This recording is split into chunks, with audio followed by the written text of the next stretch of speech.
is a prepaid collect call from Jason Vukovich. an incarcerated individual at Goose Creek Correctional Center. This call is not private. It will be recorded and may be monitored. Hey, good morning. Andrew, what's up, buddy?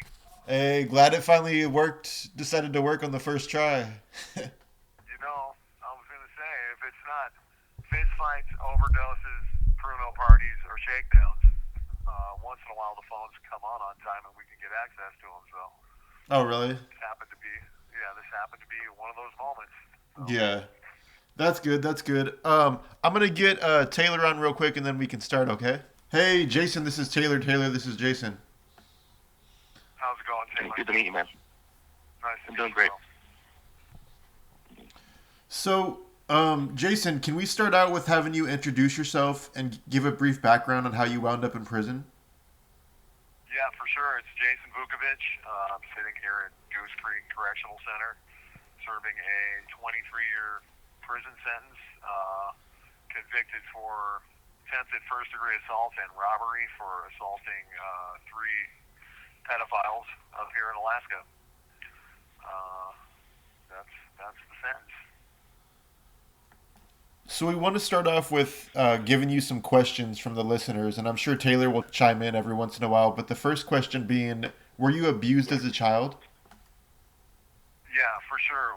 My brother and I were adopted when we were young, and so my natural mother married somebody else who adopted us. And this guy sort of came on scene and spent a great number of years abusing my brother and I sexually and physically and otherwise. And that sort of lasted for probably about 10 years of our life. So it was pretty intense and protracted, I would say. And eventually he was tried and convicted for, I think, second-degree abuse of a minor was his conviction eventually. But yeah, for sure, for years until both of us at separate times ended up running away from home, actually, in the end of it all. What was the last straw and tipping point before you did what you did? You know, it was a weird thing because I had been gone. I had left Alaska for 10 years or so. And I just came back home and, was hearing things as usual in the community from young people and some of their families just about, ongoing child abuse and things like that in the community. And I just reached a point where I wanted to physically do something about it because people were not getting results. And I couldn't believe it had been 25 or 30 years and this type of thing was still prevalent and rampant in the community. And so that was pretty much the tipping point. I was like, you know what, I need to go do something about this. Did you assault all three in one day, or were you going off of a list? Yeah, no, this was over a period of 2 or 3 weeks, and at least the three I was charged with, and I visited them, one at a time, and I suppose there was a week or so in between some of those visits, and I definitely, had some names from the community, and I vetted them online just to see if they had prior convictions and things like that, and in these three instances, they had prior convictions and were registered and were on the registry. Do you have any safeguards set up for when you're released one day so you don't reoffend? I will tell you this, that I have advanced myself and my thought processes quite a bit in the meantime. Like, I finally had access to therapy, believe it or not, teletherapy over the phone from prison, which was extremely difficult to access. They block it at every turn, believe it or not. But I was very fortunate to have access to that, nearly a year of therapy, which advanced me a lot. And then, the other thing that's been amazing is, this community of people has sort of drawn around me, which I'm now accountable to. And, it's something I never had in my life before, is that accountability to a peer group that cares. So I suppose going forward, I will find young people that need it and do something great for them that does not involve physically assaulting people. Before we start talking about Murderabilia, Taylor, do you have any other questions unrelated to Murderabilia? Yeah, I got a couple of things. I made a post a few weeks ago, kind of saying, hey, if anyone has anything they want to ask, because we'll be talking to you. The two things I got asked actually a few times were that a lot of prison times have a reputation of being pretty harsh conditions, like, for instance, it'll be a lot of prisons will be cold all the time, or super hot, or just the conditions of where people are being held aren't great. And considering you're in a state with it's kind of known for extreme weather, is there anything at the prison, like, do you have a lot of experience with extreme cold there, or the conditions being a little more rough than another place might be, just because of the extreme weather up in Alaska? I will tell you this, on the way to and from, we have to go across the yard to all of our meal services, and up here in Alaska, it's pretty crazy, far, far below zero, etc. So we deal with that. As far as the internal, climate stuff is concerned, they got all that shit figured out years ago, you know what I mean? So the buildings stay heated and stuff like that. What I would say is lacking and is missing up here in the state of Alaska is, programming, classes, access to therapy, stuff like that is just, it's amazing to me how, there's just a lack of any sort of stuff like that to advance ourselves or get educated. There's no access to online college or studies or anything like that. It's crazy. So that's the primary thing that I've dealt with over the years is trying to get access to any sort of classes or programs. It's amazing to me. And then I have one more thing that I got asked a couple of times, actually, is that a lot of people who are in the prison system for crimes against children, obviously, there's a reputation of people getting treated badly or being assaulted or anything.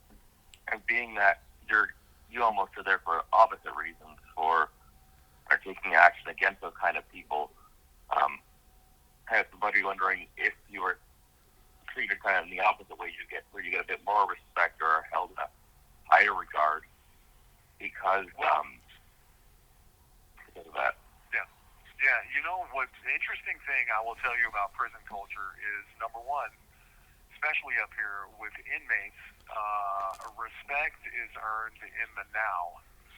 So maybe for the first 6 months after I was arrested, it was cool. There was some notoriety amongst the inmates, but to be candid with you, 6-7 years into a prison sentence, nobody gives a shit about that at all whatsoever. Your respect is earned in the moment. So there's that. Okay. I will tell you from an administrative standpoint, the way the administration has treated me, it's been an interesting backlash because, mind you, I live in a concrete shoebox. I don't see the outside world, so I'm not privy to what the internet says or does or any of that. So, with that being said, people out there saying, hey, this guy is a hero, or we should pat him on the back or give him a medal or whatever. In here, as far as the staff is concerned, another word for hero is target. So they see you after seeing stuff on the internet saying, hey, you're great or wonderful, and then they come in here and want to remind you that you're just another fucking inmate. And so I've dealt with a whole lot of that, bro. It's been an interesting amount of backlash, you know what I mean? So not all of them. I've got some guys, some staff, and some COs that treated me decent and were cool about it, but there's been a whole lot of backlash. I was actually very surprised. Because I've never said any of those sorts of things about myself. I'm just a simple guy. I'm a humble guy, and it's been an interesting ride. Sure. Thank you so much. So Jason, I want to get your perspective on a hobby called Murderabilia. And Murderabilia is a hobby in which people collect things from convicted murderers, infamous criminals, and sometimes victims of violent crime. And I want to get your perspective on a few things. And the first being, what do you think about people wanting to collect things from infamous criminals such as yourself due to the fact that you've gained notoriety off of crimes that have landed you in prison? Well, I will say this: group, every group is searching or yearns for an archetype or someone to represent them. And we, survivors of child abuse, we constitute an underrepresented group because most of us stick to ourselves. We're quiet. We don't talk outside of our little immediate family, and we are a massive group of people, enormous. So I 100% understand the desire to have something or someone that represents us as a group.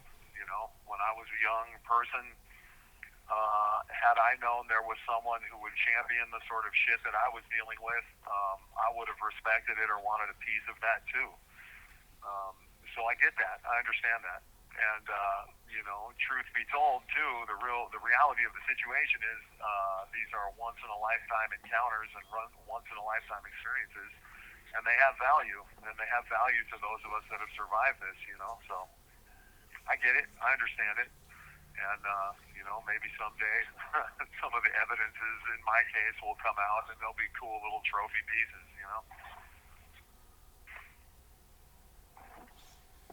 So, do you find it disrespectful or distasteful that people want to write you or receive something that you've written on or signed solely due to what you're incarcerated for? No, not at all. Not at all. In fact, some of the most amazing and transformative parts of my experience have been the people that have reached out to me.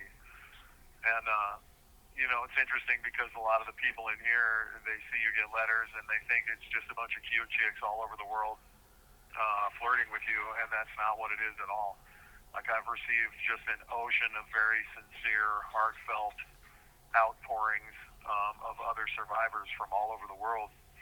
And to be honest with you, that's what's changed me more than any other thing, is listening to other people's stories and experiences. It's changed me. So I appreciate it. Why do you think people are so fascinated with violent crime to the extent of wanting to collect and speak with those who've committed those heinous crimes? I think, honestly, from what I've heard, I think it's because there's a lot of people that want to or wish they had gone out. You have 1 minute left. Certain things, who never, either had the courage or the willingness to make the sacrifice to go do so. In cases of just outright murders and things like that, I don't have the explanation for that. But in the cases of, where there's been violent acts that were associated with righteous motives, I do understand that. And, it's some of us had the courage or the willingness to make that sacrifice, and so people want a piece of that. So I'm certain that that's what it's related to. It's like getting a phone call out of a concentration camp, isn't it? Yeah, that's what I was just telling him, that it takes pretty long usually for you to dial back. That Alaska is probably like one of the only states that seems like it takes forever. It's crazy, bro. Have you ever been approached by anybody to trace your hand, feet, or send any weird things to them in the mail? Actually, what's really weird about you asking that is I've actually received a couple of tracings of other people's, usually their left hand. I don't know why. A couple of them have written me letters like that. And I don't know if it's just an expression of friendship or whatever, but as far as asking me for a tracing of mine, no, nobody's ever done that before. I mean, if I can interject super quickly, I would imagine that, well, first of all, that a left hand would probably, because most people writing are using their right hand, so it's just easier to trace their left hand. But yeah, true. But I think that some people might be trying to approach that as like, as opposed to straight up asking. I think some people who do write and are trying to collect things are a little cautious about like, oh, I don't want to necessarily ask for something or offend somebody. okay, hey, here's like me, reaching out with a sign of friendship, maybe expecting that you'd want to do that back or something. I could see that people try sending that to you. Yeah. Yeah, that's actually a great point, because I had two thoughts. It happened twice. Number one, as something of a spiritualist, there's something of a signal or a sign in a left hand, as far as the left hand path being one of darkness or violence, you know what I mean? And then, interestingly, you're exactly right, because my natural response was to trace my hand and send it back to them. And I think that's what I did in both cases. So, yeah, you're probably right about that insight. It worked. Yeah, I don't really think people are trying to be manipulative or anything, but I think it's just a way of people being like, hey, here's, my way of showing a connection to you, and maybe you want to return the favor, and then they have a more, kind of personal thing from you. Yeah, for sure. Yeah, and I certainly never, just the sincere and heartfelt communications that people have sent my way. I'm telling you now, I don't think I have received anything disingenuous ever along the way. And it sort of reminded me, I'm telling you, when it comes to people that have survived abuse or abusive situations, bro, there's an ocean of us out there, an ocean. And it's sad, because one of the byproducts of that is we sort of turtle up and hide that shit inside of ourselves, and we don't speak on it. So I've sort of been a sounding board, a safe place for people to write about their experiences too. And honestly, that is some of what helped me, mature my own insights and heal myself. Because when you go out and do things and you're inspired to do things, trust and believe, the state and all of its resources fall upon you with their criticisms and their microscope and all of their reasons why you're a horrible person. And it's difficult not to internalize that shit. You know what I mean? So when the outside world reaches out and tells you, hey, thank you, or we appreciate you, it really actually means something. So, what do people collect in prison? What's profitable for prisoners to buy, sell, and trade? Well, it depends. Interestingly, prison, I call it the eclectic monastery. And really, that's what it is. And so, again, to use spiritualist terms, imagine a bunch of young, wild priests running around the temple. Some of them make, all sorts of handcrafted origami pieces of art, which are quite profound and amazing. Some of them large and extensive. I've seen bowls, hats, dragons, phoenixes, purses, functional purses, quite stylish. There's guys, obviously, artistic tattoo masters are in here. There are, spiritualist masters of all sorts of different paths, Hermetic science, non-Islamic Sufis, Islamic people. I mean, they're all here in a very eclectic conglomeration. Some people cook amazing things. There's a couple of wine-making professionals around here. All of these things are assigned a value and are bartered and traded for, And then, of course, there is the never-ending drug trade, which exists in any community, and it's equally as strong in prison. So, I mean, you can pretty much consider this, like I say, it's like a small monastery or city. That's what it is, and it runs. This call is being terminated due to a system error. Please hang up and try your call again at a later time. The last time we got cut off, we were talking about what people collect in prison. You were talking about wine and this and that. Did you have anything else you wanted to add to that, or were you done with that statement? Well, yeah, just that, it's an interesting economy in here, and I mean, I do remember learning a lesson early on. I threw away a shampoo bottle in the garbage can, and I remember somebody coming out in like a semi-cold panic telling me, bro, don't fucking throw that away. What are you doing? And I'm like, I'm throwing it away. It's trash. And he's like, no, nothing in here is trash, bro. And so So I learned an interesting lesson at that point. Like, they will use every single thing to make something out of it, you know? Do you collect anything in prison, whether it's like books, newspapers, crafts, etc.? Yeah, me personally, I did for a period of years. Like, I was the great, if it was an old philosophical manuscript or a version of it, I would collect it, read them, pass them along. And then you go through these phases in here where, you know, after 7 years in a maximum security joint, they transferred me to this prison. And in the packing up process, I realized, like, all of this bullshit that I had been hoarding, like, it's literally meaningless. So I just divested myself of most of it. The only thing that I really kept and saved was a letter. Whatever the first letter was that each person wrote to me, I saved all of them. So, is there anything that you'd like to end with before we get out of here? Just want to tell everybody that, you know, keep in mind, if you feel alone, you are not. There is someone just like you that has survived what you have survived.